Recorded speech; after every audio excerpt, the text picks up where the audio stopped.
அனைவருக்கும் வணக்கம். தமிழ்வேல் குக்கிங் சேனலுக்கு உங்களை அன்போடு வரவேற்கிறேன். இன்னைக்கு நம்ம என்ன பார்க்க போறோம்னா, அடுப்பில் வைத்து சமைக்காத ஒரு பாயாசம் தாங்க பார்க்க போறோம். பாதாம் பிசினை வச்சு தான் ஒரு ஆரோக்கியமான பாயாசம் செய்ய போறோம். வாங்க இன்னைக்கு எப்படி செய்யலான்னு பார்க்கலாம். இப்ப நம்ம பாதாம் பிசின் பாயாசம் செய்ய போறோம். அடுப்புல வைக்காம ஒரு சுவையான ஒரு பாயாசம் தான் பாதாம் பிசினை வச்சு செய்ய போறோம். அதற்கு ஒரு மிக்ஸி ஜார் எடுத்துக்கங்க. அதுல ஒரு 2 தேங்காய் சில்லு எடுத்து வச்சுக்கிட்டோம். ஒரு அரை மூடி கிட்ட இருக்கு சின்ன தேங்காயில. அதை எடுத்து தோலை நீக்கி வச்சுட்டோம். இந்த தேங்காய் சில்லை மிக்ஸி ஜார்ல சேர்த்துக்கங்க.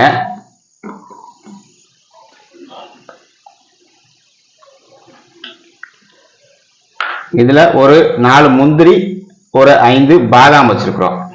இதை ஊற வச்சு தோலை எடுத்து வச்சுக்கிட்டோம். பாதாம முந்திரியுமே ஊற வச்சிருக்கிறோம். இதை சேர்த்து இதை நல்லா அரைச்சி எடுத்துக்கங்க. இப்ப இந்த பதத்துக்கு நல்லா அரைச்சி எடுத்துக்கிட்டாச்சு. இப்போ ஒரு பவுல் எடுத்துக்கிட்டோம்.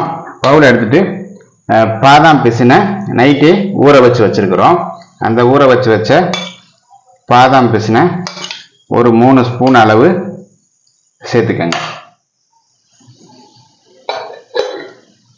இப்ப இந்த பாதாம் பிசின்ல இப்ப நம்ம அரைச்சு வச்சிருக்கோம்ல பேஸ்ட், தேங்காய் முந்திரி பாதாம் அரைச்சு வச்சிருக்க பேஸ்ட்ல ஒரு 4 ஸ்பூன் சேர்த்துக்கிறோம். சேர்த்து நல்லா கலக்கி விட்டுருங்க. இதுல நீங்க தேங்காய் பாலை எடுத்து வேணாலும் சேர்த்துக்கலாம். இல்ல அரைச்ச விழுதோடு அப்படியே சேர்த்தாலும் நல்லா தான் இருக்கும். இல்ல அந்த தேங்காய் செல்லு வேணாம் சக்கையா இருக்கும் அப்படின்னு நினைக்கிறவங்க தேங்காய் பாலை எடுத்து கூட சேர்த்துக்கலாம். இப்ப இதுல ஒரு 5 பாதாம் நறுக்கி வச்சிருக்கிறோம். அந்த பாதாமை சேர்த்துக்கிறோம். ஒரு 4 முந்திரி நறுக்கி வச்சிருக்கிறோம். அதையும் சேர்த்துக்கிறோம். வெள்ளை எள்ளு ஒரு அரை ஸ்பூன் எடுத்துக்கிறோம். வெள்ளை எள்ளு சேர்த்துக்கிறோம்.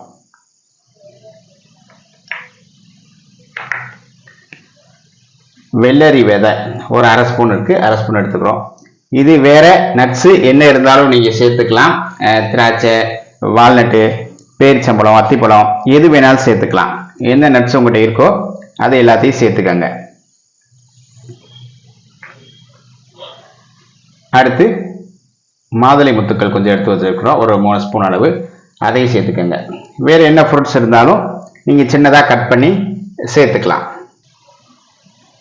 இப்ப நாட்டு சக்கரை ஒரு 3 ஸ்பூன் அளவு நாட்டு சக்கரை எடுத்துக்கிறோம். இனிப்புக்கு தேவையான அளவு எவ்வளவு வேணுமோ அவ்வளவு நாட்டு சக்கரை சேர்த்துக்கலாம். அல்லது கல்கண்டு சேர்த்துக்கலாம். ஜீனி வேணாலும் சேர்த்துக்கலாம். உங்களுக்கு எது தேவையோ அந்த இதை சேர்த்து இதை நல்லா கலந்து விட்டுருங்க.